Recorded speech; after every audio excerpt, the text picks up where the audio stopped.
Hello, Warriors. Hi, Dan. Patrick, how are you?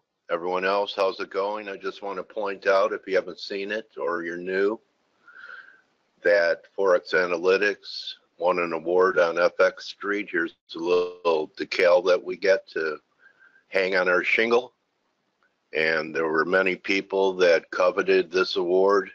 I want to thank our community. Hey Dale, I didn't mean to interrupt. I hate interrupting, but I can't see your screen. I don't think anybody else can either. Oh, okay. That's weird. Yeah, thank you, Clay. Yep, sure thing. You can always interrupt me. It would take you 1,000 interruptions for you to catch up with me. So there it is, guys. See this decal?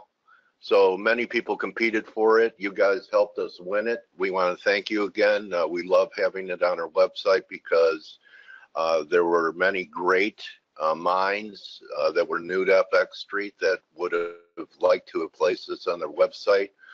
So it does say something for all the great articles and blogs that were posted on FX Street by ForexAnalytix. So we were more than noticed.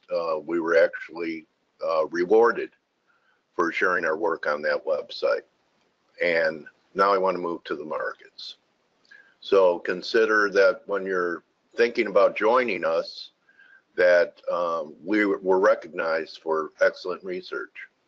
And we're also recognized for great analysis. It happens every day in this room. I want to tip my hat to Steve Volge and Blake as well. They were all talking about a potential move towards 2,800. You know, we almost got there. We could get there today with Powell talking today. So, and I remember Steve showing the chart, and you know, Steve's not a perma bull because Steve, in his own account, caught this, had one of his best days in his career, and booked it.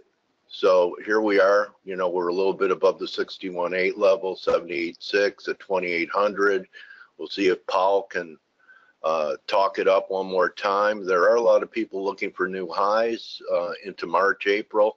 We'll see. I'm still not in that camp, but I can see how it's becoming more and more possible. They keep squeezing shorts. If you're interested in shorting it, wait for it to do something wrong. And in my mind, doing something wrong would be trading back under the fib retracement of 61.8, which was here before we had this pullback, and that's right around the 27.53 level. So we're like 27 handles above it. Oil's been a little weaker than the S&Ps, but if you look at the dailies, they're pretty similar. So a lot of linkage right now between here's your S&P chart and here's the oil chart. Oil a little weaker, but again, still hanging above the 61.8 level. Shorter term, I'd sell any rally now. And maybe we get a push to 78.6, but we're closer to pulling back under the 61.8 level. It's my contention that we're not going to new highs in crude before we get some type of equality move, at least, which is going to take us under 58. So I think there's a big trade setting up in crude. And I'd look for areas to be wrong. You have to be wrong long term at new highs, but you can also finesse entries along the way. As you can see, we've been diverging for about a week and a half, 2 weeks, actually since this high here. And I could almost count this as 1, 2, 3. It may end up being 1, 2 with one more high, but it looks vulnerable. When we come back to the Dixie, and a stronger Dixie you think would help that trade, and Dixie's rallying.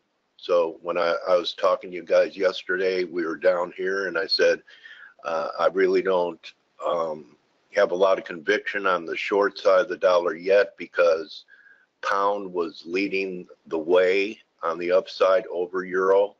That switched intraday, but looks like the dollar wants to make another push to the upside. I know a lot of people are looking for 91.50, 92. Celio showed a great chart. You look at this, it looks like this was a flag consolidation after a straight line move, and we're on the verge of breaking out of a flag, just a measured move from 88.30 to here, call it 180 pips from here, could take us up to 91.5. So still looking strong, the dollar.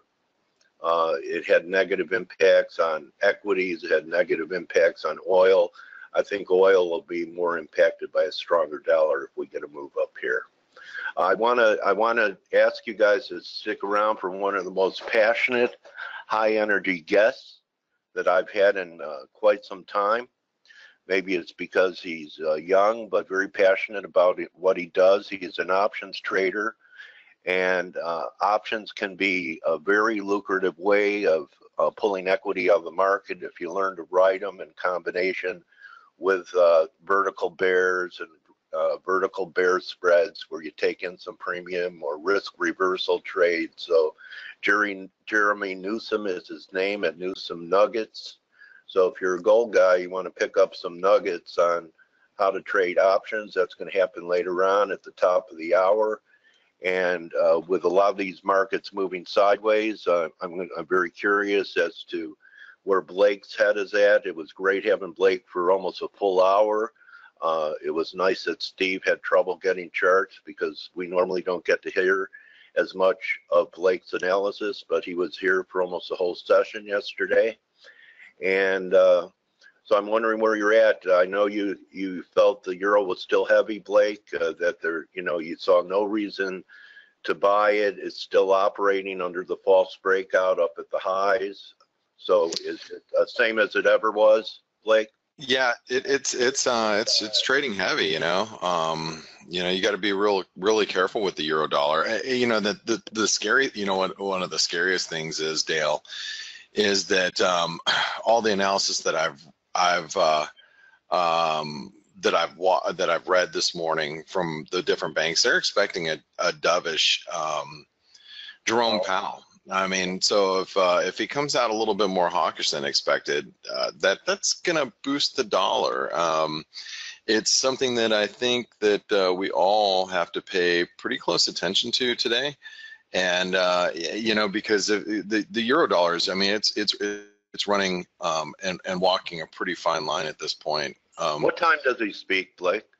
Well, he speaks in 2 hours. Okay. Yeah, 2 hours. Questions. But his speech will be released in about 25 minutes. So his prepared comments. So that is something that so there's a few things that matter here, is that his prepared comments will come out, and then obviously he's going to get a ton of questions both today and Thursday, but most of the big moves will happen obviously today. I heard something strange, that while he's going to be taking questions, Blake, that Ben Bernanke is going to be interviewing Janet Yellen. What? At the same time. Really? Yeah. Maybe so. I didn't hear that. Yeah, it's never happened before. Some club, and Bernanke is going to be, trying to be Dale Pinkert and be the host, and he's going to be interviewing Yellen while Powell is speaking. So, pretty weird. I don't know who people will be tuned into. I want to hear Powell. I mean, those two are the past, but I'm sure that their comments are going to carry some weight. So just a heads up on that. Yeah, I mean, I'll be watching the Bloomberg headlines, see if there's anything that comes out of significance. I mean, I think Bernanke wants my job. He's out there testing himself as an interviewer. He might be. Huh? Yeah. It might be the case. Well, if you look at, let's talk about the euro, and I'm going to reiterate what I said yesterday. This false breakout that we got over here has not led to a breakdown yet, but that's the risk. And the euro dollar, the fact that we can't get above 139.50, this is pretty nerve-wracking. I mean, so if you're long, this is obviously a big concern now. So and I'm going to give you these levels here, because this will clearly define where your breakout points are. It's here or here. And you know, maybe, yeah, I mean, that's just, it's pretty simple. You know, you can't get really more simple than that. You know, I've got written down on my notes, you know, it's like, okay, this is where I'm trading the euro. So, and if it breaks down, then, you know, this is going to be pretty significant because of all the euro longs that are in the market. This is going to be more, I'd rather see us break down than break out to the upside. I'd rather see this down here. This is what I'd rather see than a breakout to the upside. But we're not, you know, guaranteed to break down either. The reason why I'm telling you I'd rather see a breakdown is just because I know the positioning is still pretty long the euro, and that goes the same with the pound too. The pound's pretty aggressively, you know, there's a lot of longs in the market right now. The sentiment has shifted quite a bit. So the pound, you know, we're testing some pretty key support here at 139. I mean, you know, we break below this support, and you know, the pound could get kind of ugly here. You know, we could you know, trade down in the mid 130s. I know I've said all this already, but these are the things that I'm looking at. And then on top of it, you take some other pairs like you know, for example, like the Kiwi dollar. Look at the Kiwi here. You know, we've got a big double top. Trade balance was really weak overnight, and it didn't really move the Kiwi at the time. We were just kind of at 73 cents or 73.15. We slumped a little bit, but you know, the Kiwi's starting to pick up some steam. And remember, we got a big double top up here. The Aussie's just kind of floundering around, but you know, some trendline support coming into play there. The Canadian looks extremely bullish. I think the dollar Canadian looks like it's going to rip to 130. I mean, that to me, if the dollar takes off, the dollar Canadian's probably the one that I want to say I'm most interested in, because it hasn't backed off. Wait till early March. Oh, I think it's next Sunday they change the flag. Yeah. It should be soon. Welcome back to my world, man. Sucks. But it doesn't really change my life much because I still get up pretty early in the morning anyway. You know, a lot of times I get most days like this morning I get up before my alarm goes off, so it stinks. Anyway, so the dollar Canadian, you know, this looks, you know, strong as well. You know, if you're you know, bullish the dollar Canadian's probably the one that has been outperforming the best. Speaking of which, you know, look at the US dollar Swedish krona. I mean, this thing's at new trend highs right now, new trend highs.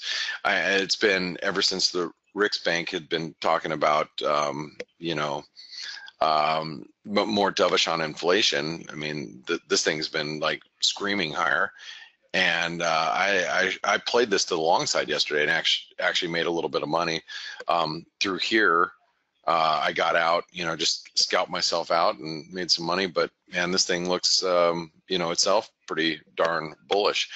You know, the peso still looks like it's, you know, trading inside this range, but we're, you know, the upper end of the range doesn't come in until above 19. So if you look at the dollar, there's a lot of possible upside if Powell's comments are viewed as hawkish. Now, he could be dovish, sure, but I don't know if I think the risks are skewed towards everybody's looking at, you know, him being dovish, and the risks are skewed towards, you know, maybe where you just get well, in this case would be sell the rumor, buy the news, or, you know, maybe it is a little bit more hawkish. He is a little bit more hawkish, his comments are, and the dollar really just takes off. But I think those are the risks today. And the only thing that's really going to change my mind right now with the euro dollar is a break above 129, or excuse me, 123.60. A break above there, it's time for me to you know, start thinking, okay, we're gonna resume this dollar weakness. Now, there's a nice bull flag pattern in the dollar index too. If you guys haven't seen it, you know, we've been looking at that on ForexAnalytix for, you know, since yesterday. You can see here's the here's the dollar index bull flag pattern that we've been monitoring. Let's see. Yeah, you can see it right here. We've been monitoring that. So, you know, that breaks out. I mean, you look at where we could go here.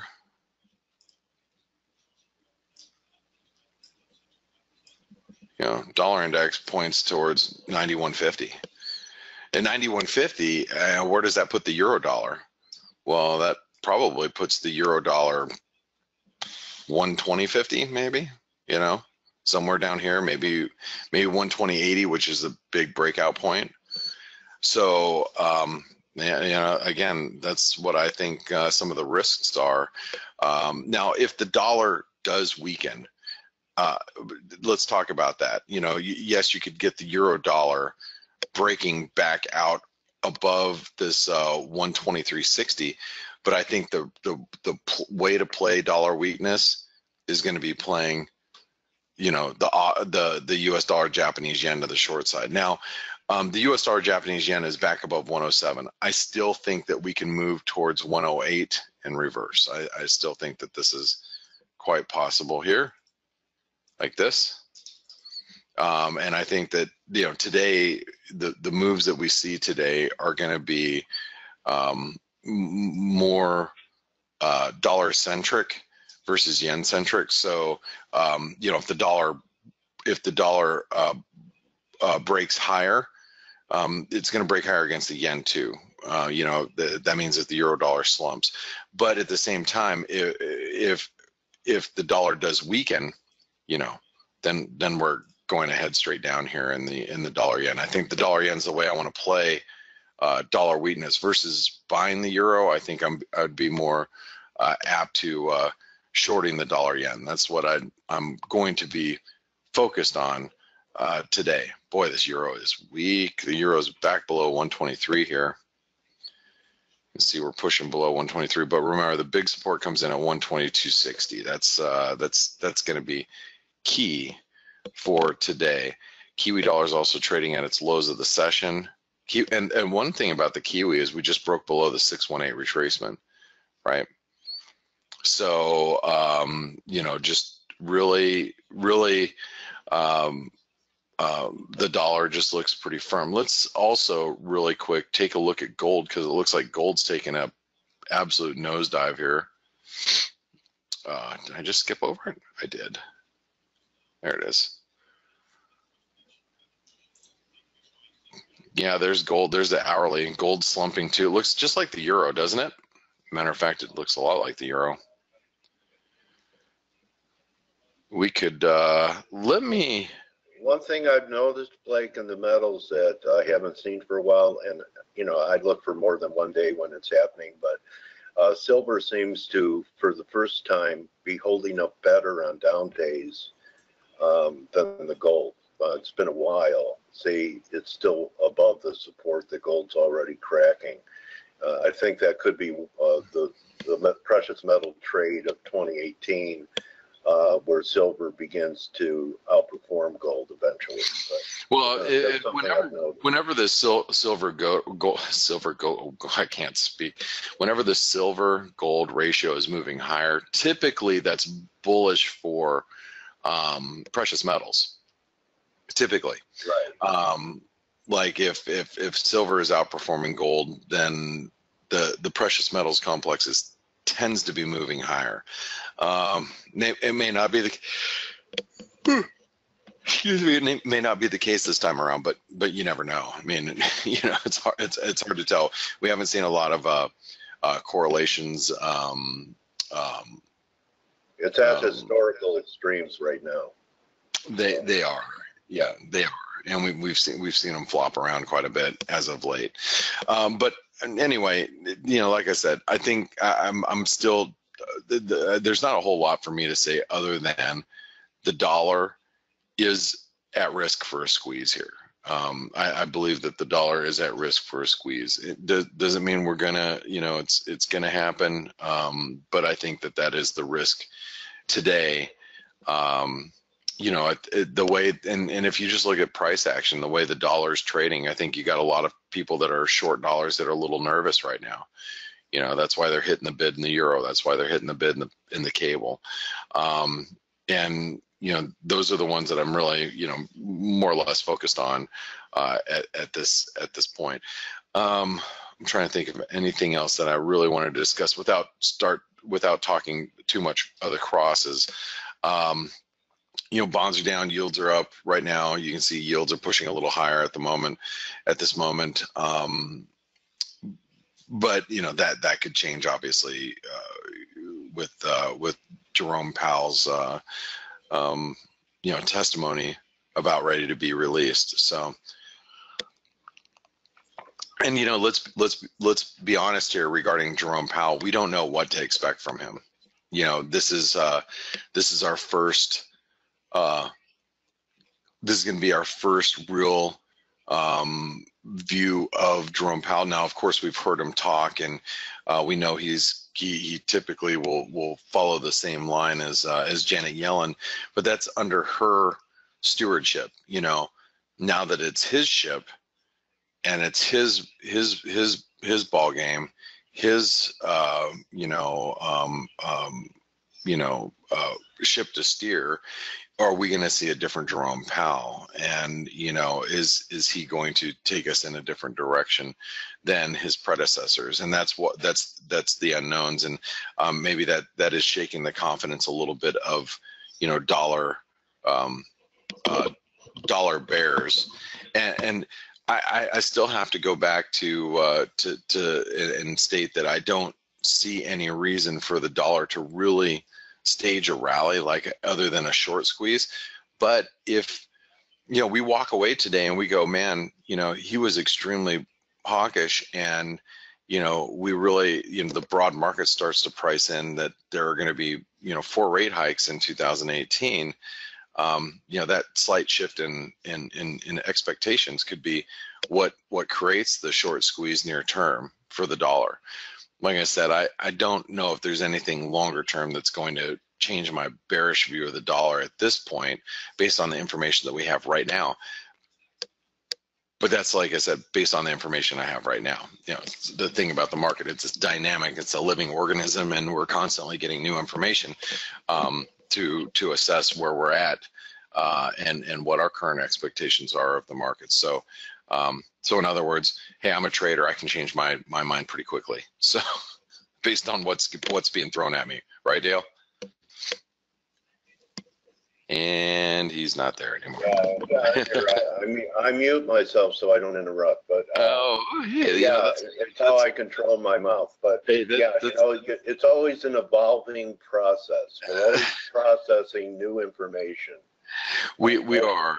And we constantly are shifting our expectations and what are. That's why, you know, I have the hardest time when I read people's, like, you know, what they're expecting for 2018. It's like, man, or, you know, for the year ahead, it's like, okay, well, you know, your guess is going to be as good as anybody else's, because, you know, unfortunately things change, and they change quickly. So you know, that's why I have a hard time trying to anticipate things that are going to happen too far in advance. You know, although you know, if again, you can look out a few, if you can pretty much see that nothing's going to change, then nothing's going to change. But you know, and that's why my long-term expectations of the dollar is still bearish. But hey, I definitely am always open to changing my mind if I have something that is deemed worthy of altering it. One of the other things that I want you guys to pay attention to is, and this has nothing to do with the, you know, what we're dealing with the current the FOMC and everything that's happening this morning, is to keep an eye on the South African rand. That looks pretty good. Well, they did a Right. they did a cabinet reshuffle, and this U.S. dollar South African rand had been beat down, and this rand had strengthened quite dramatically in anticipation of the new president coming in, and he's in, and he just did his cabinet reshuffle, and I'm keeping an eye on it because this thing is very divergent as far as relative strength goes. We've hit some pretty key supports down here. Big 127% extension. I'm waiting for this thing to break higher. You know, if it breaks higher above like 1180, I might be game for playing a little bit of a squeeze in the U.S. dollar or South African rand. It's been on my radar for the last couple of weeks. Just something that I'm paying very close attention to. That you know, just kind of sits out there that I'm watching. No, I'm going to pass it over to Steve and Stelios this morning. It was nice spending an hour with you guys yesterday, but unfortunately today I've really got to focus on this PAL testimony. I'll be in the chat room with all the traders with the in the ForexAnalytix chat room. You guys can say hi really quick if you guys don't know. This is our private chat room. There's over 100 people in there right now. And that's where I spend my day. So if you're a ForexAnalytix subscriber, you can participate in it. You can't really chat in it unless you are a semi-annual or annual subscriber. But for those of you that are, you know, on trial period, you can at least be in there and see what we're talking about and what we're discussing. So that's where I'm at all day. So with that being said, Steve, I'm going to pass it over to you. Good morning. Good morning, Blake. How are you doing? How was your night, mate? I'm good. I'm good. How have you been? Good. I slept like a baby. Good. You might need it today. We might get an eruption. That pacifier out of your mouth. Right. I think that's why I keep yawning. Good luck, Blake. All right, guys. Hey, have a great day today. Good luck, and I'll see you guys tomorrow. Okay. Bye, Blake. Yes, hello. Our friend Ed is asking how he gets into the chat room. He's a subscriber. You click on the settings wheel right at the top of your page, and you'll find a button that says "Go to chat room," and it will log you in automatically. Okay. Yes, exactly that. Exactly that. So we have Paul's testimony coming out in 3 minutes. Blake already walked you through, guys and girls, you know, several of the major pairs and where we stand. Great call on the S&P, Steve, on it having the potential to rally towards 2,800. Yeah, it was. This was a textbook bull flag. You know, I just try to call what I read on a chart. You know what I mean? I'm trying as much as possible not to be biased, even when I have a position on a market, because you know the more the more objective you are with the market, you know, the higher chance that you're going to do okay. By the way, speaking of the S&P, since you mentioned it, I'm now 1/3 of a position short the S&P. I shorted a quarter yesterday at 27.72, and I added a little bit at market. So I'm now 1/3 of a position short, and I'm willing to add more higher, because I think that we might even roll over from here. I mean, if Powell's testimony is more hawkish than the market expects, I do believe that this is going to definitely affect risk markets. By the way, let's also have a look at the DXY index ahead of the release of the testimony. In the very short term, if you look at this, even if I switch it back to the 4-hour chart, this also looks to me, as long as we break here, like a bull flag in the short-term chart, right? Yeah, so this is the pole, this is the flag.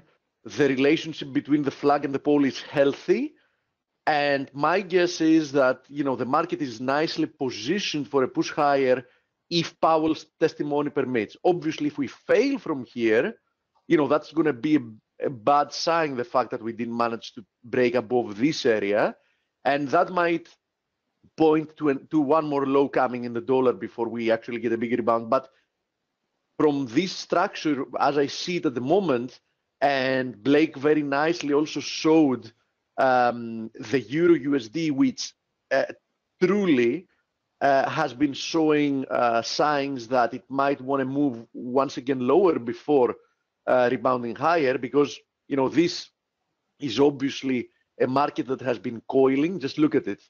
Every single day every single daily candle has a smaller body than the previous daily candle. So I have to say that the market is nicely positioned for another push to the downside before moving higher. So, you know, without even knowing what Powell is going to say, I can tell you that the market's seem to be positioned for some dollar strength to come through. But of course, that doesn't give you the ability to predict. Same with the cable. I mean, the cable looks like it's more likely to push once more towards the 136 area than break out to the upside from here. So let's see. Stelio, please help me out. We should have the Powell need to avoid overheating economy, but lift inflation. He said a couple of statements before. Gradual rate hikes, outlook will remain strong, but we had some very weak data. So it's kind of balancing, because Powell, I think overall, moderately on the hawkish side. He said a couple of things on either side actually, but core durable goods was minus. Honestly, trade balance is also really bad numbers. It was minus 0.3. Minus 0.3, yeah. But honestly, I know that. Yeah, I see it. It's 3.3. Yeah, X-Trans down 0.3. Yeah, durable good orders fall 3.7%. X-Transportation down 0.3. You're absolutely right. U.S. advanced goods trade balance minus 74.4 billion versus minus 72.3 expected. This is not helpful. Powell says gradual U.S. rate hikes amid strong growth. Okay. In all honesty, I've never read such a. Okay, it's not my position to say that here, but regardless, say it. Mealy-mouthed, double talk since Alan Greenspan. I've never read such a bullshit statement like you need to avoid overheating economy but lift inflation. Honestly, I don't know. It's like I need to find more women to have sex with, but I want to be faithful to my wife, something like that. It makes no sense. I don't understand anyhow. But don't worry about that anymore. It still sees some of last year's inflation shortfall as reflecting transitory influences not expected to be repeated. Okay, that's more hawkish somewhat. Fed Pulse says he finds monetary policy rules helpful. Okay. Median FOMC.plot says year-end federal funds rate rising gradually over. Okay, median projection for 2.13. The market is the market's interpreting it as a little bit hawkish. S&P's down. As it seems, yes, the market seems to be slightly beating the dollar, slightly. But I tell you, Steve, we talked about it yesterday, Blake and I, that it's easy for Powell to be brave with the S&Ps at 2,800 than it was at 2,540. Absolutely. And if you remember, I said yesterday that the Fed, after we saw that 4-day crash, they stopped being net sellers of treasuries, which they're supposed to be doing now, offloading the balance sheet, and they became net buyers, right? Which means that they got scared. And, we have to keep that in mind. They got scared, and obviously they already proved that they're ready to step in to not let the markets go wild. Now, obviously, when the time comes, there won't be much they will be able to do. You know how it is. When the market really panics, there isn't much you can do to stop it from unfolding, but we're not there yet for sure. Now, the Aussie and the Kiwi, as you see, especially the Kiwi, have been pushing lower. So we see more of dollar strength there. Let's see what the USD CAD is doing. We've already seen gold. Okay, here is USD CAD pushing to highs as well. As you see, that was a fake move on Friday. Let's be very honest. Gregor had also warned that he sees more upside. Yesterday we had a conversation in the chat room as well with Joe at some point, having to do with USD CAD. We both agreed that we like buying on the dips. It looks like it's going to remain well supported for the time being. Blake already showed the USD SEC, so I'm not going to show it again, but I'm going to show the USD NOK. The USD NOK is one of the weakest of the commodity currency pairs. In essence, the USD is weaker against the NOK in comparison to the vast majority of the other commodity currencies. As you see, I'm just seeing a triangle for the time being. So, this market tells me that if I want to be looking for a commodity currency to be long against the dollar at some point, definitely NOK remains the preferred choice here. Now, having to do with Aussie and Kiwi, I wanted to show this. We've been tracking the Aussie underperforming the Kiwi for quite some time, and we said that when we broke below 1085, what is the reason we would be looking to be sort of the Aussie instead of the Kiwi. But I have to tell you that if you go down to a 4-hour chart,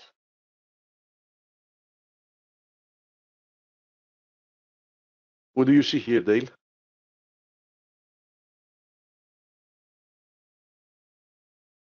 An inverted head and shoulders formation, right? So we need to be a little bit careful because this pair, is giving us some signals that it might want to reverse course. And to be honest and to be fair, you should never forget that the Aussie Kiwi, regardless of the shorter moves, has the following characteristics. First of all, some time ago it broke above this major trend line, right? Second of all, even if you ignore this, at the best case scenario in the long term, you can see that we are within a range. You can even call it a flat top triangle because we have a horizontal area of resistance at around 113. As you see, it's been holding since 2014, and we have this ascending trend line capping the bottom. So, bottom line, it's nice to be looking for moves in the Aussie Kiwi, and for example, the break below 1085 was important in the short term, but don't forget that in the long term, the pair has had no direction for at least like 3 years. So, reversing course is not something that is difficult to happen, given the general context. Okay, as we see, the dollar has moved more or less back to mid-range. You can see that in the euro. So far, we've gone back to having like more or less a spinning top. The DXY also pulled back a little bit from the highs. Cable pulled back a little bit as well. So bottom line, the market at the moment doesn't know how to react because the statement from Powell was more or less mixed. I think, given the nature of the statements, the market is going to now wait for questions and answers to get more clarity about Powell's intentions. So I doubt we're going to get much of a dollar movement until that point. Now, let's go back to having a look at, because I briefly talked about the S&P. I think that 2,802 and 3, the 78.6 is quite an important level because, it's quite an important fib to see a reaction from. I'm still of the opinion, I said it since we were trading at the lows when we actually retested the lows and we rebounded. I said that, listen, I can see a rebound happening from here, but I find it very difficult that the market is going to completely dismiss this sell-off and, straightforward, like push to new highs. And I'm still of that opinion, even though we're almost at 2,800. So that's why I started establishing a short position. I do think that even if we remain in a choppy environment, we being now near the 78.6, the next decent move is probably going to be to the downside than to the upside. Let's have a look at a couple more indices because I think they're quite interesting. One of them is the DAX. I showed that on Friday as well. The DAX had a confluence of resistances here. As you see, it's responding to it at the moment. It's the 38.2 of the sell-off. It's also the broken expanding triangles support that now acted as resistance. Obviously, if we see the euro weaken from here, that's gonna lift a little bit the DAX. I mean, at least it's gonna keep it from falling too much. So that's something we have to keep an eye on. And this is also the FTSE, also more or less testing an important area. It broke above it yesterday. It's down at it once again today. we need to see if we're going to get a reaction from here, because if this area doesn't reject, then the next area I'm going to be looking for is the 7,430 to 40. That's another significant area. Regardless, I'm viewing both of these markets as needing at least one more leg to the downside to even consider, let's say, a corrective move lower as complete from the highs, which means that I'm going to keep looking for opportunities to be short these markets, and definitely not looking for new highs from there as well. Nikkei is more or less the same kind of situation. You can view this even as an ascending wedge. You can see it here. There you go. So I think that this market has a decent potential for another push to the downside from here, or at least anyhow, as long as we remain below 23,000, I think that the risks are tilted for another move to the downside. So I think people should not be getting complacent just because we had a few days of a strong move lower, and I don't think you should consider that things have actually gone back to what they were. I doubt actually that with the move we saw in the VIX, I doubt that we're going to go back to an environment that VIX is going to be printing 9 handles and 8 handles and keep melting higher day by day. I think we might have seen the end of that, and a more volatile period is ahead during 2018. Okay. Anyhow, let me have a look at a few questions, and we'll get more ideas from there. Dale, by the way, you mentioned. How does crude look to you, Steve? Yeah, that's what I want to say. You mentioned crude as well before, and I want to make a comment before I go to questions. Listen, that these 2 days after we got these 2 days to the upside, I said that crude now gives me the idea that we actually did find a low at 58. The nature of the response is quite strong, and although initially I didn't want to buy it at 58 because the move to the downside was very sharp and lasted for very few days, so I was looking for more days of weakness. I have to say that crude looks quite constructive to me. In the case of crude, I would not rule out the possibility of a push to new highs without testing the lows once again. Okay, as you see, we also found we found support at crude at quite an important area, because it was both. Let me mark it here. It was both a horizontal resistance that now acted as support, right? And it was also a previous ascending channel that we were monitoring when crude was trading here.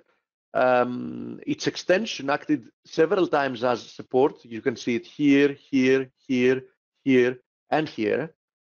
So, everything in crude looks constructive.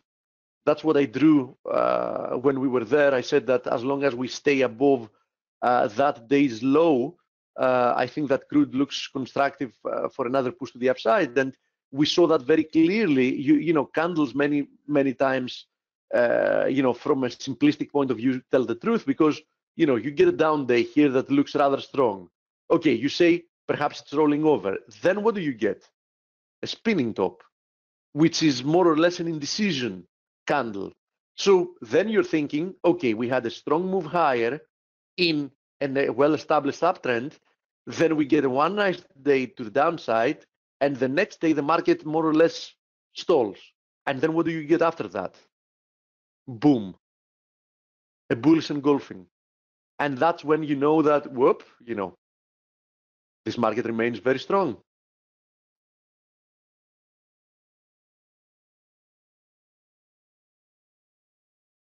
Okay, let's have a look at a few questions. The chart patterns to me look fairly similar to the S&Ps.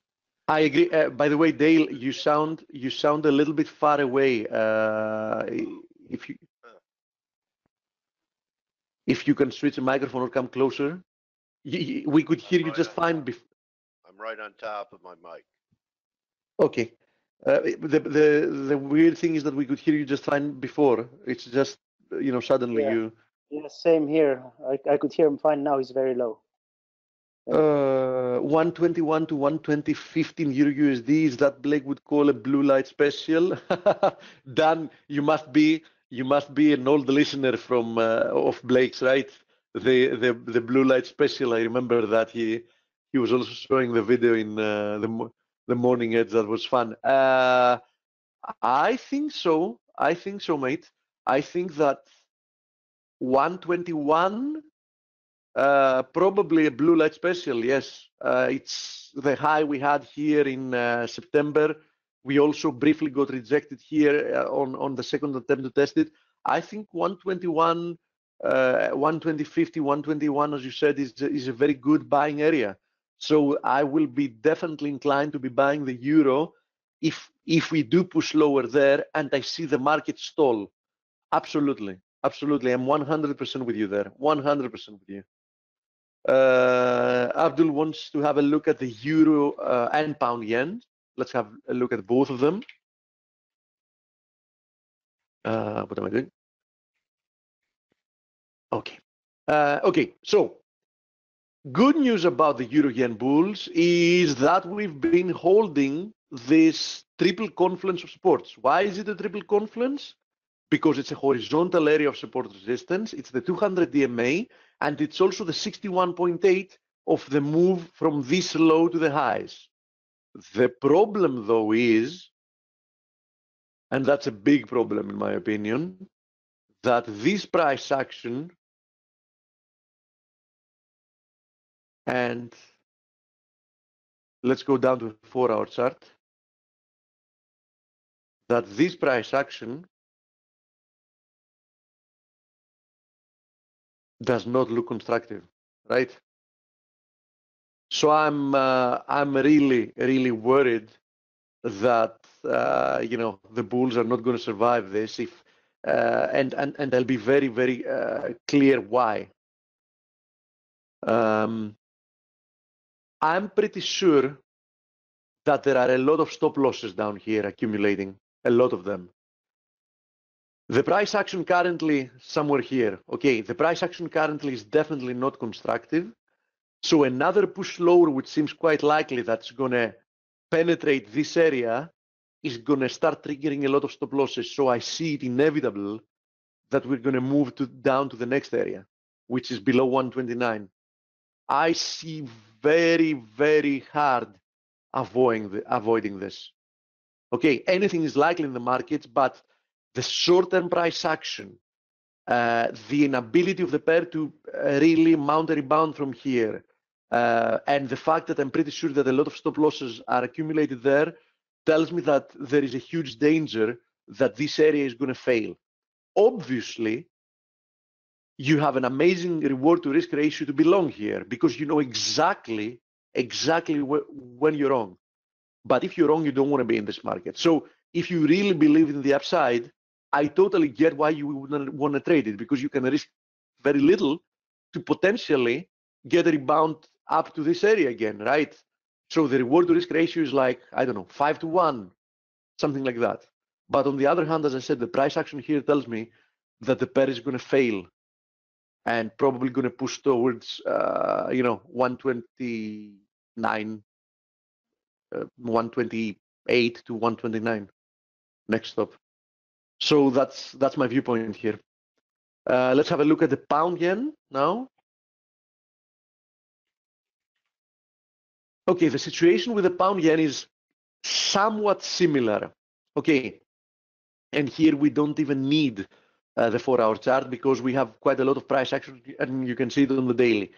We were getting a couple of days of a rebound, so I said that, listen, even if we rebound higher towards there, we should see some more weakness. But now that we have more price action, because as we've said, the problem with corrective moves is that you can never know the nature in advance. But when you get more price action, you get a better idea. This looks to me more or less like a triangle.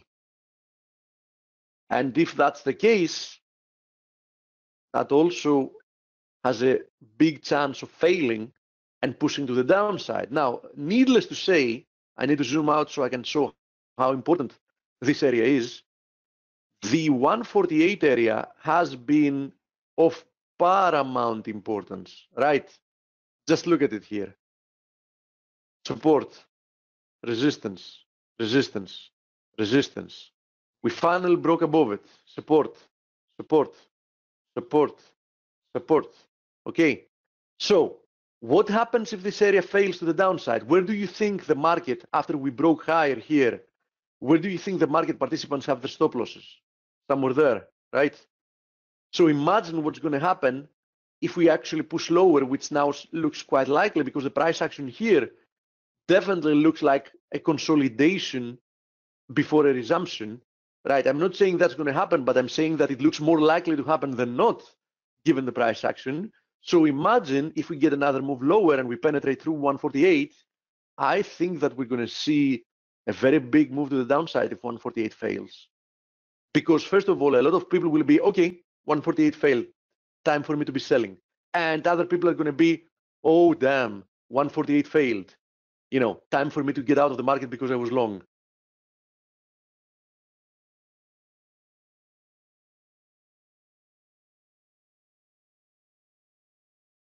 Okay, let me see what other questions we have.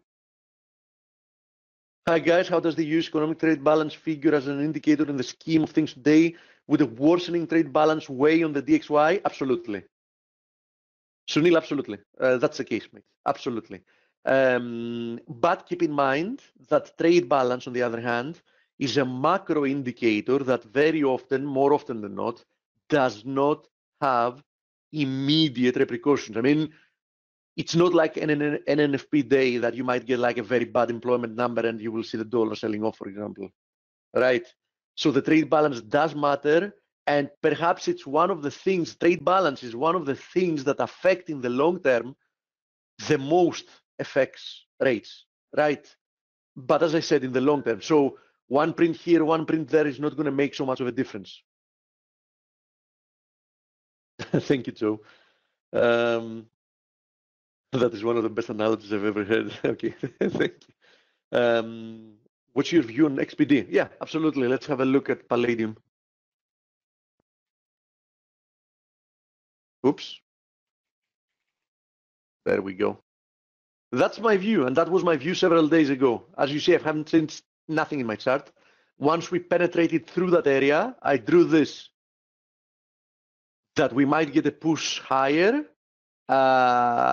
towards this area, retesting in essence the broken ascending channel, and I think that might produce a very nice opportunity to be short once again, and we're more or less there at the moment. So one thing is for sure, I would not be buying Palladium here. I'm actually looking for opportunities to be short Palladium once again. I shorted Palladium twice. Once I made good money here. The second time I got stopped out at break even, but it's okay. And I'm really looking to be short Palladium for at least one more leg lower as well. So something like this. Ideally, I would want to see something like this. Or perhaps come down and find this previous channel support as support, or this horizontal support resistance area. So ideally, I would want to see Palladium down at 900. This also bodes very well. If you remember, I didn't have charts yesterday, unfortunately, because there was a big outage in several. Actually, I did have internet yesterday. That's why I could speak to you guys. But many web pages did not load at all. There was some problem with IP addresses, obviously. It was generalized. It was in at least all over Athens, and I don't know if it was even broader than that. But I said yesterday to Blake, and he did show that if you overlap an S&P or an index on here, you're going to see that Palladium is acting a lot like a risk-on commodity. So the view that we might roll over from here also bodes very well with what I'm looking for in the S&P, which is, rolling over from somewhere here for at least, another push lower. That doesn't necessarily mean a push to new lows, but definitely, quite lower from here, even if we remain within the range between the high, the all-time high, and the double bottom at 25.30. Okay, so this is an extra reason why I like S&P to the downside, and Palladium also being at a very nice technical level here. By the way, speaking of that, let's also draw a fib retracement. As you see, we also almost tagged the 61.8. Let me fix it a little bit. This profile, there you go. You also have the 61.8 here, as you see, right? Now I can delete this so it doesn't. There you go. So as you see, this is a very nice resistance area, a very nice resistance area. I really like to see a Palladium roll over from here, or a little bit higher from here. Let's say up to 1080. Okay, that's my view. I think it's a very good reward to risk opportunity here. My pleasure, Abdul. Dan says, I agree with you for Euro Yen. I'm short from 132, 0.25. Good luck, Dan. I think that the market shows that you have a good chance of cashing out on that. My pleasure, Sunil. Don't know if you showed Eurocod. No, I haven't. Let's have a look at it, Martin.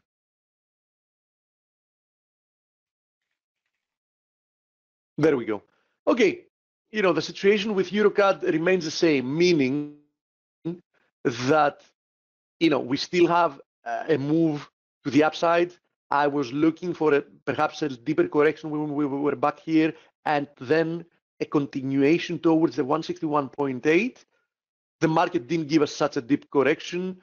It rebounded quite fast, and the fact remains though that I think that we most likely will tag the 161.8 of this corrective move lower. So it remains well bid, but on the other hand, I have to tell you that I see no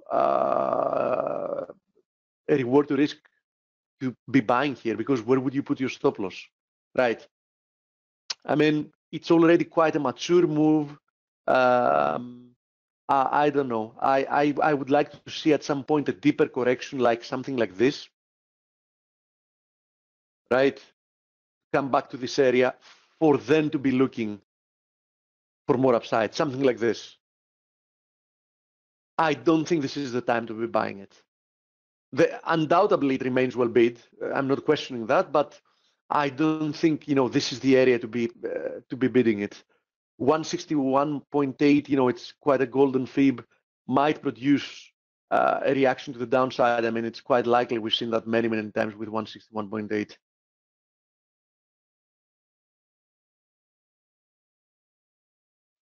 Dale, who do we have for an interview, by the way? I just ran out of questions, and anyhow, it's 1 minute to the top of the hour. So who do we have today? Jerry. Oh, you said before, actually. Yeah. At Newsom Nuggets, and he's standing by. You want us to? Okay. Perfect. Yeah, I'm done. I mean, we covered the questions as well, and whatever else comes up, we'll cover in the chat room. And for people that are not in ForexAnalytix members and not in the chat room, we'll be here tomorrow again, same time as always, right? Yeah. Okay, Steve. Thank you. Thank you, Dale. All right, Jeremy, stand by. I'm going to make you the presenter. Really appreciate you taking time out of the day to be with us. I'm looking forward to our discussion. And I'm now handing you the mic, and you could share your screen as well. Hope everyone could hear me clearly. Give me a Y if you can.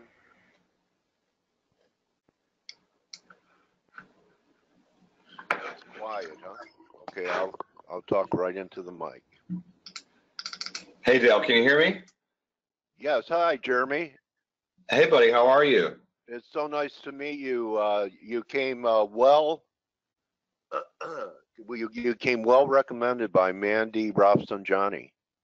Yes. So, yeah. How do you know her? Because you guys trade different stuff. We do, and on entirely different parts of the world. Yeah. Yeah. Are you in Australia also, Dale? No, I'm in Australia in the U.S., which is California. Okay, I got you. Right. So, Jeremy, there is a screen share option Sure. for you to share your screen, and that way you'll be able to show your website later, and maybe there are a few instruments you want to show on your desktop or laptop. Sure, I can definitely share my screen. Give me 1 second. Well, 5 seconds. Let's see if that works. There we go. Okay. Which one are you? Are you seeing my charting software? Accreditation from Real Life Trading LLC. Gotcha. Okay, that's something else. Let me see how I can select my screen. Or I can just move this over here. Either one will work. Okay. All right. All right. So Jeremy, I told everyone you're a high energy guy, and I never even heard you talk. I could just tell by your tweet that you're amped up all the time. So, it's great for an old timer like me to hear the passion in younger traders. I could barely remember what it was like, but I do remember. So, yeah, why don't you tell us about your beginnings, Jeremy? How you got into the business? You're both a trader and a mentor. You teach and trade. So, how did it start for you? Yeah, and I truly also want to say thank you so much for taking the time out of your schedule and for reaching out to me, Dale. It's I appreciate it tremendously. You're so welcome. Yeah, thank you so much. As far as for my background and getting started, it actually started with a movie when I was 7 years old. So I grew up in a small town in Georgia called Cleto, which no one's ever heard of. It's about an hour west of Savannah. And I grew up in the deep South. So I was watching I was watching a movie called Forrest Gump with my dad. All right. Yeah. Great. And yeah. As you know, towards the end of the movie, right? So Forrest Gump went to the mailbox and he pulled out a letter and he said Lieutenant Dan had invested in a fruit company and they didn't have to worry about money anymore. And I was like, that's such a cool story. I asked my dad, like, what is a fruit company? What is investing? And so he told me a little bit about the stock market. He told me a little bit about what investing is. And for some reason, just that explanation and the fact that Forrest Gump got fabulously wealth investing in this company, obviously the company was Apple. I pretty much begged my dad for the next 5 to 6 months to buy some shares of Apple. So this was back in 1996. Wow. 1995. Yeah, so Apple was about $1 a share at that time. Yeah. Where did it go to at the high in 2000? I don't remember, before the bubble popped. Right. So that's the funny part, is that's right about the time I sold it. It went to about $4.50. Oh, okay, a quad. And yeah, exactly. It was a Forex. Yeah, a few people would like Apple at $4 right now. Let's hope they never have a chance to do it, because the implications of the world that we would be living in wouldn't be too rosy. Agreed. But, okay, so wow, from you weren't even in high school. I mean, I've talked to people who started to trade in high school and college in their dorms, but as a kid, you wanted to retire before you even knew you were going to have to work. Something to do with that, just the whole Forrest Gump story and him growing up from a small city and being a little weird, because I was always a little weird as a kid. And it just kind of clicked with me, Dale. And I just thought this is what I want to do for the rest of my life. I want to be involved somehow in stocks and investing. I didn't really know how. So, I mean, I did end up going to school for a finance degree, because that's what they teach in college, as you know, is how to invest in the stock market and how trading works and how to properly and safely invest. Did they really? I know they have econ courses, Jeremy, but did they really have courses that talked about trading and taught you how to trade? That would be a fairly new development. Not at all. Not even close. Okay. All right. I'm a Florida Gator, and so I graduated in 2009, but I didn't have. Yeah, I mean, I went through the whole college experience, the whole college thing, but learned absolutely nothing about trading or the stock market. The most that they talked about the market was we had one class, and I think it was economics, managerial economics or something like that, where they discussed beta and what beta means for the market. And then one finance class, they learned about coupon yield rates and bonds, really exciting, 2% interest over 20 years. So where do you buy and sell things? So, so I know after college you probably went on a searching journey to learn how to trade, and you knew you couldn't do it just with trying to figure out fundamentals. That you had no timing tool. Who influenced you, and why did you gravitate towards options rather than other instruments or asset classes? Great question. So I initially was turned on to the markets and just kind of was given some insight and instruction by a supervisor of mine at a company I used to work at. So I was about 18 and a half, 19. We were talking about 401ks and how to set it up because I just started working for this company. And he told me, his name was Rob Gwynn. He's still a good friend of mine. Oh, great last name. Yeah, that's right. He told me that he traded one stock and one stock only, and at the time it was QQQQ, so they had 4 Qs. Okay. And he said that he made more money every month trading this thing than he made all year at work. And I asked him why he still worked, and he told me that hey, it's always good to have multiple streams of income and so on and so forth. And he told me about covered calls and discussed, you know, I'm sure you've heard of Wade Cook. Oh yeah. And just told me about how covered calls work and how you can rent out your stock and just how the whole process and procedure plays out. And man, that was amazingly I've never heard of that before, never heard of covered calls, had no clue they existed, thought it was phenomenal. And I actually was able to do those through my 401k, a self-directed 401k.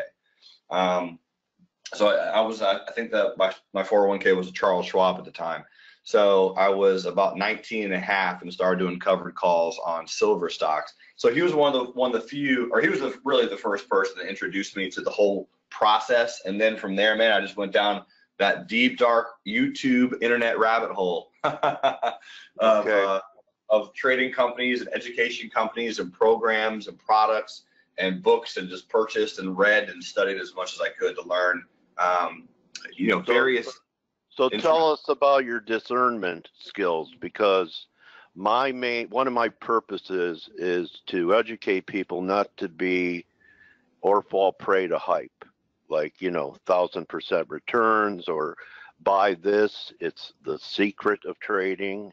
How did you discern from the junk to the stuff that was good? And did you have to go through the junk to find it? I was about to say, who told you that I discerned those things? Yeah, okay. Right, all right. See, and did any of it hurt you? Yeah, so I did when I was about late 21, I believe, 20, 21, somewhere around there. I had convinced my dad to let me trade some of his money because I had made pretty decent returns on my 401k. It was a very small amount of money. I think I took like $3,000 and turned it into $5,000 or something, trading stocks and doing covered calls. And then I asked him to borrow his money, and he said sure, you know, because he didn't have to pay for me to go to college. I had a scholarship, so he didn't have to do that. And I never told you the ending of the story of Apple, but when we bought it at $1 and sold it at $4, I took, you know, $3,000. I put in $1,500 and he put in $1,500, and so we quadrupled that. And he, you know, told me that would never happen again, so on and so forth. And so, as you know, when I was 20, Apple was like whatever, $100 a share. And so I told him, I was like, hey, Dad, I can pick winners. You know, I kind of used the guilt trip, and he eventually let me borrow $103,716 from his retirement to trade with, and I traded successfully for 3 months. And then I did actually learn about options. I said if I can trade and make 36% return over 3 months with just stocks and doing covered calls, imagine how much money I can just make with options. So I had learned about buying directional calls and puts, and so I started doing out of the money weekly calls and puts. And within a few months, I had lost every single penny of that $103,000. Wow. Okay. Yeah. So yeah, that was sucky. Yeah. Yeah. So let me ask you this: besides the result, did it affect your relationship with your father? Because I tell people that be careful about trading your friends or your relatives, because to me, the relationship is more important. And you were so correct. Things like that can happen. Yeah. So go ahead. What happened between you and your dad? I mean, let's get real here. Sure. That's a pretty big hit. That was his retirement. Yeah. What happened? So you're the first person that's ever asked me, and I appreciate you asking, because there was a lot of tension initially, and I remember the time I called him. I was in Daytona Beach, and I had just drank 2 pitchers of beer because there was it was like $6 pitcher night or something, so I had 2 of them because I was legally able to drink it this time. Daytona is pretty cool. Yeah, so I need to get that courage to call him. So I called him and just started crying and told him that I lost all his money, and he very calmly and politely said, "Well, I didn't have to pay for you to go to college, so I'll factor that in as your college tuition, and I'm sure you'll get it back for me one day." Wow. And that was it, because he had grown up. Boy, are you blessed. I really was, man. I truly was, because he was. That's a great story. I would tell people about it, because trading is what we do. It's not who we are. And what a great story, because a lot of fathers or friends could have taken it much differently. So you know what? Your dad loved you more than money. So we've talked about some of the hurdles and things you've gone through, and I'm showing your website now. So why don't we talk about what you do and markets that you trade. If you want the screen, you could take it over. I wasn't seeing anything up there, so I put your website up. No, this is fine. Yeah, thank you for doing it. So, maybe you could tell us about how you screen for things. If we could see your setup, it'd be great. It's not essential, but tell us about your style and the things that you teach people that come to you. Sure, and I can definitely, I'll definitely be able to show you my setup, because the market here opens in 15 minutes, so I'll be able to give you an idea of what I look for. But yeah, so I'm sure everyone's heard of Online Trading Academy, OTA, and supply demand for 40 grand. Exactly, and that's which is, again, I'm okay with anyone making money off of business. That's fine. I get it. They have a certain clientele. What I wanted to do is I did go through one of their programs back in the day, and when I saw the price tag, obviously I didn't buy it, but I've always had that inkling in the back of my mind that there are people out there who want to learn how to do this, and it's very expensive to go through certain programs, and there's certain people that have financial barriers. And I thought to myself, I don't want the financial barrier to be an excuse for people not to learn how to properly and safely invest in the stock market, because that is something that I had always wanted to learn. What a great mission. So you make it, so you're saying that your service is affordable to even people that may only have a couple grand. It's as affordable as it gets. Yeah, it doesn't cost you anything, actually. It's entirely free. So I just took all of my knowledge and I just made it 100% free. That doesn't cost one single penny for any of it. And so that way that I can. Even premium up here? So the premium is that's actually the trading rooms that I have open. So I'll teach people how to trade, and if they want to actually trade with me or some of my staff, then they hop into the trading rooms and we can trade for free. But if they can trade real money. But if they don't want to trade, they want to learn on themselves. If they want to trade by themselves, they can do it for free. Okay, so this is your subscription model here. Yes, sir. Okay. Yep. Got it. Exactly.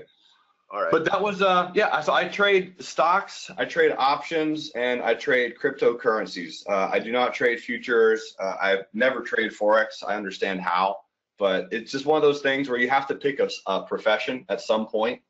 If just like if you're going to be a baseball player, you're not going to be a baseball player and a basketball player and a football player. It's going to be very difficult to specialize in all 3 sports. So Bo Jackson did it in 2, and that was amazing. Exactly, and he's one of the few. I mean, you have Deion Sanders, right? Who attempted it. Is besides football?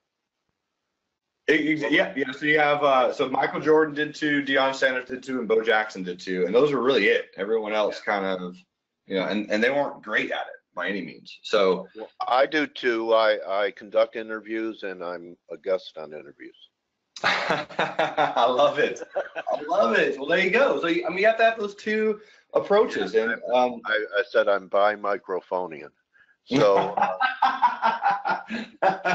so Jeremy, are you trading options on stocks or just the issues? Because there are no options on crypto yet. So you're correct. pretty much like a futures trader in crypto. I'm interested because the volatility is pretty wild.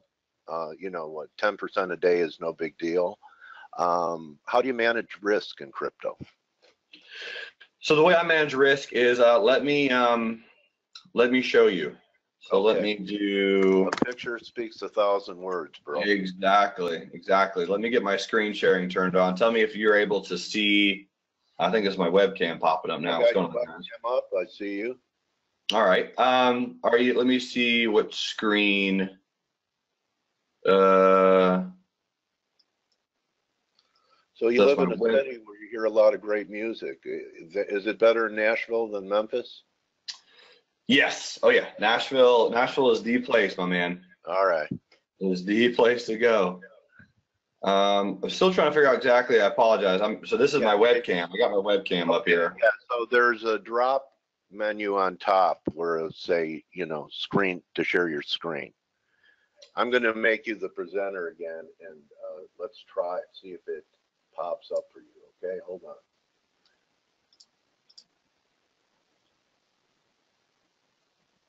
Now tell me if you see something. Perfect. Yes. Okay. That is the one, my brother. That's what I needed. I like it. All right, got it. We're looking at Bitcoin here. Yeah. So what I was going to do is just kind of discuss how I personally mitigate my risk with cryptos, and might as well talk about the big granddaddy of them all, Bitcoin. And my mathematical, it's a mathematical approach. It's a formula, one that was introduced by Dr. Van Tharp, and it's just the R method. So the approach is you have a certain portfolio size, whatever that portfolio size is. It doesn't really matter. Let's just say it's $1,000, and that portfolio size, that's how much money you have to invest. But from there, what you're going to do, and this formula works on any instrument, by the way. Okay. It doesn't matter if it's options or stocks or whatever it is. I love that. Yes, and you take a percentage of that account, whatever it might be, 1 to 5%. Most people are very comfortable with 1 to 2%. Is usually a good starting range. The bigger the. So you use a money stop rather than a market stop. Correct. Yep. Got it. Okay. And so I use this percentage to determine pretty closely how many units of whatever it is that I'm going to buy. So let's say, for example, I do 2% of $1,000, which obviously not a large amount of money by any means, but let's say it's $20, right? Yeah. So 2% of $1,000 is $20. So in this example on Bitcoin, if I wanted to get in Bitcoin, so you have a little bit of a morning star reversal, something like this. So this will be my stop. Candles too. Yes, sir. Do you know Elliott? Elliott Wave? Yeah. Absolutely. Okay. Do you know harmonics? Yep. I think you know everything. Anyway, I figured with your kind of passion, you want to know everything. Okay, so I think that's great that you have a background in more than one methodology. Let me ask you this: since you do you look for confluence between different methods to give you more conviction about a position? That's a very good question. I do. Yeah, I do like Elliott Wave a lot. I like fibs for targeting, Fibonacci. I'm very familiar with harmonics. I don't personally use them that much. The Gartley, the BAT, ABC pattern, XABCD patterns. I go pretty surface, because what I tell people is I unfortunately went down the route that I thought I had to know everything in order to trade successfully. So I just happened to learn it all. But the most important thing that I would say without a doubt is candlesticks. That is the language of money, right? If you want, just like if you're practicing learning any new language. Too. Yeah. Okay. Thank you. You've got to learn how to read it, right? If you want to learn to read a new language, you got to learn to read that language. And that's what candlesticks are. Candlesticks are the language of the stock market. So you have to learn how to read it. These are letters. Each one of these is a letter almost. And if you can understand what that letter means, you can start spelling the sentence to determine where you should get in and where you should get out. So it gives you a narrative. Absolutely. Absolutely. Okay. Yep. You're 100% correct. So if I go back to this really quick example on Bitcoin, and what I want to do, Dale, is I'm going to take the difference between these two numbers. So this is my entry, and the reason I chose this price is because it's right above that bearish candle right there, and my stop is just right below these candlestick wicks. And if I take the difference between these two numbers, which again, this is a large difference in Bitcoin, but again, this will work with any instrument. If I take 10,601.06 and I subtract 9,249.82, I'm going to come up with a number, and that number is called the stop value, and that stop value, or SV, is 1351.24. So that's the difference between the entry and the stop. And then what I can do from there is my original risk was $20. So if I take $20 and actually divide, so you take your risk, or your R, and you divide it by your SV, or your stop value, it's 1351.24, and you're going to get actually how many units of Bitcoin that you can buy here, which is 0.0148. So that's how many units of Bitcoin that you could buy, and my risk on that trade, Dale, would only be $20. Okay. All right. So that's your, that's excellent how you were able to break that down. And okay, so we covered risk management. I'm guessing, because you said it earlier, so it's not a guess, that you use fib for objectives and targets. Like, where would be the target? I mean, to me, it looks like, you know, classically some type of flag formation. And if we break out, it looks like it could really go. What are your two moving averages? You use 100 and 200, I see. So these on right here, the 100 and 200 simple. Yeah, very, very normal. That's the thing, is I don't really do anything extraordinarily weird or different. I just make. What would be your target on the trade? The moving average, the 200 up there, or the 100? Great question. So the one I just set up. So if I had an entry here and a stop here, these lines, this would be what would be referred to as 1R, or one risk unit. My target on that, you're absolutely correct, would be preferably 2 Rs, or 2 times the risk unit, which would get very, very close to this 100 simple moving average. Yep. Okay, so even your objectives, just like your stops, are money-based rather than market-based, at least initially. You know, how much you could risk. Is, you know, although you're using that level as your stop once you're in, and then you're shooting for something like a 2-to-1 risk reward ratio. Exactly. Yeah. Okay. And so that's based on strictly numbers, not a technical area, isn't it? Exactly. Yeah. So the cool part about trading is it really is very math oriented. A lot of people kind of forget that, but there is one math formula, and I'm okay at math. I can do multiplication and subtraction things. If I've done this math formula millions of times over, and it always works. If you lose less money than you make, you will be profitable. Right. Right. So it's all about the risk.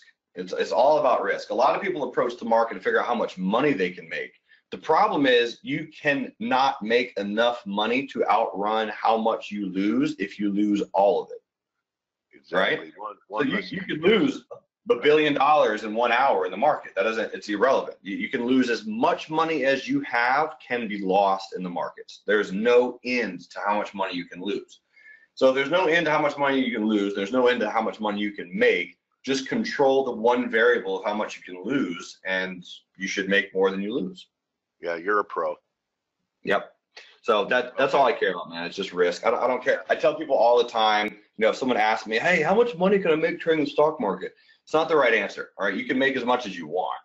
It's totally up to you. But if you lose all of it, then you have no money to trade.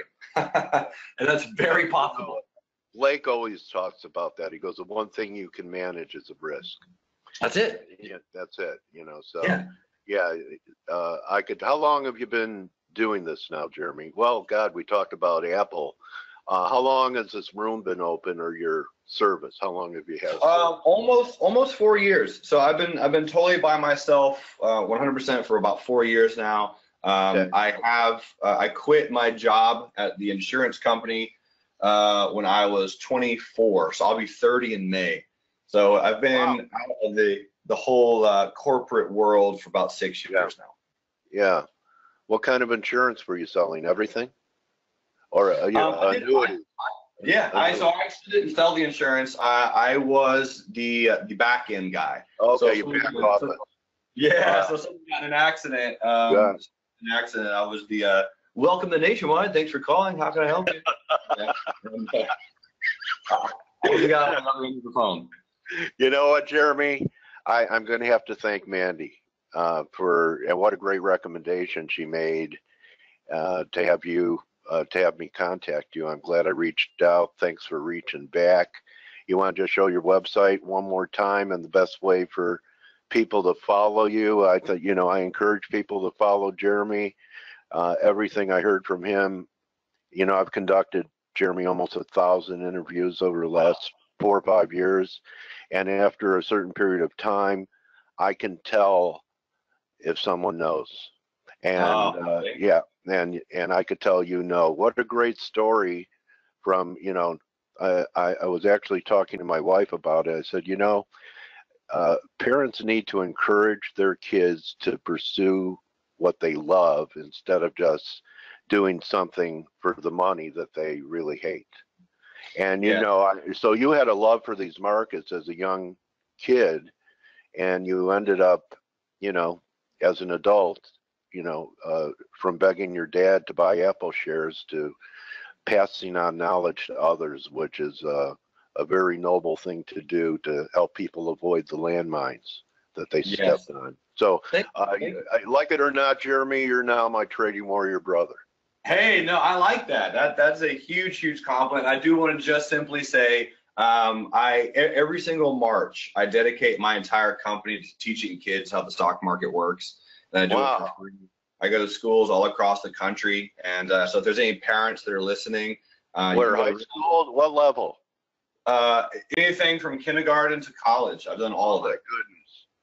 You gotta just give me a quick. Tell me the funniest thing that's happened teaching kindergarten, because I student taught for about 3 hours first graders and knew I couldn't be a teacher after doing that. So tell me one funny story from teaching kids in kindergarten. All right. I will. So, because it's difficult to describe, you know, to a very young child what the stock market is and how it works. And so obviously I dumb it down, right? I don't talk about derivatives, you know, to kindergarten. I tiptoe in.